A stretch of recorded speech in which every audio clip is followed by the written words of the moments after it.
Salut à toutes et à tous, c'est Romain de la chaîne Tech News et Test. Nous y sommes, fini la 1080p sur la TV. J'ai la chance de tester aujourd'hui avec vous et en partenariat avec la marque TCL, l'un de leurs derniers joujoux. Et si j'étais vous, connaissant la surprise que réserve la marque, je resterai jusqu'à la fin de la vidéo. Je vous passe la référence du produit que vous aurez dans la description. Le modèle que j'ai reçu est un 55 pouces, soit 139 cm pour être précis de diagonale, pour un total de 16 kg. Autant vous dire que j'ai hésité à appeler Thibaut pour l'installer. Avant de passer à l'image, nous retrouvons à l'arrière de la bestiole toutes les connectiques, 4 entrées HDMI, une prise Péritel, oui ça existe encore, de quoi brancher aussi en YQV, une prise jack stéréo, 2 ports USB compatibles 3.0, une connectique Ethernet car oui cette TV est entièrement connectée, et une prise optique car elle est compatible Dolby Digital accompagnée de 2 fois 10 watts, mais vous le savez comme moi, ça reste quoi qu'il en soit moins bien au niveau audio que des petites enceintes externes. On retrouvera, et pour ma part c'est une grande première dans mon setup, une résolution de 3840 par 2160 pixels, la fameuse Ultra HD. Autant vous dire qu'avec les applications qu'elle embarque, je me régale. Les séries exclusives Netflix en Ultra HD et mes vidéos YouTube en Ultra HD aussi. Petit point à noter tout de même, l'écran étant en 50 Hz et non modifiable, les puristes du cinéma apprécieront ou non les 50 images secondes à la place des 24. Tout dépendra de votre source. Sur certaines consoles, je peux modifier les images par seconde et d'autres non, comme directement sur l'application Netflix. Au niveau des consoles de jeu, on reste sur du 1080p, ce qui n'est absolument pas dérangeant et différent de l'Ultra HD pour ma part à plus de 3 mètres de la TV.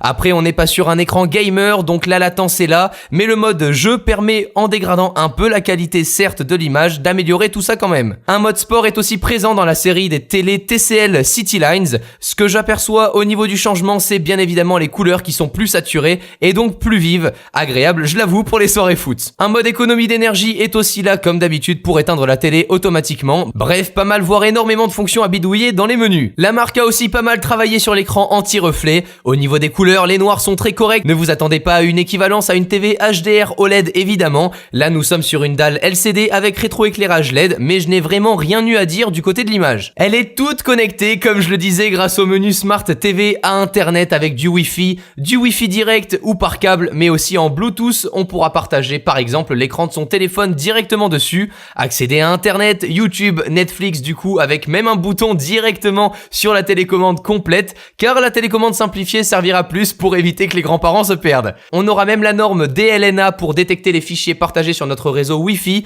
et y accéder directement. Au niveau de la réactivité de la TV, c'est très correct, le petit processeur quad-core suit pas mal. Après, j'attends, comme je leur ai dit, quelques petites mises à jour pour naviguer plus facilement de Netflix à YouTube par exemple, sans devoir repasser par le mode TV. On finira par son design que j'ai plus que kiffé. 1 cm d'épaisseur, autant vous dire qu'on dirait un miroir vu de face, structure et cadre de l'écran en aluminium. Donnez-moi votre avis, mais je pense qu'il irait aussi très bien dans votre salon. En parlant de l'imaginer chez vous, j'ai envie de vous dire que c'est une grande première depuis la création de ma chaîne. J'ai l'occasion, grâce à la marque qui m'a proposé de tester cette fameuse, de vous en faire gagner une sur Twitter.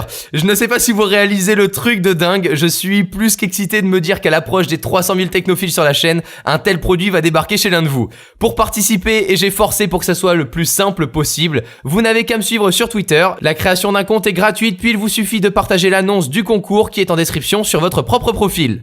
Je vous avoue que je vais faire pas mal attention aux gagnants, alors les fakes ou ceux qui n'interagissent jamais, essayez de la jouer différemment cette fois-ci, je vous fais confiance. Sur ce, on terminera par son prix. Si je vous en ai parlé, c'est parce que le tout était pour moi très bon. Ce téléviseur est disponible aux alentours des 1200 €. Pour un écran familial de 140 cm, je trouvais ça très correct. Pour les questions, je précise tout de même qu'il n'est pas compatible 3D. J'espère réellement que ce partenariat avec une telle marque vous aura fait kiffer. Le compte Twitter du gagnant sera dans la description dans une semaine, mais d'ici là, et vous connaissez la chanson, qu'est-ce qu'on se dit, hein? Prenez soin de vous et à la prochaine, ciao tout le monde!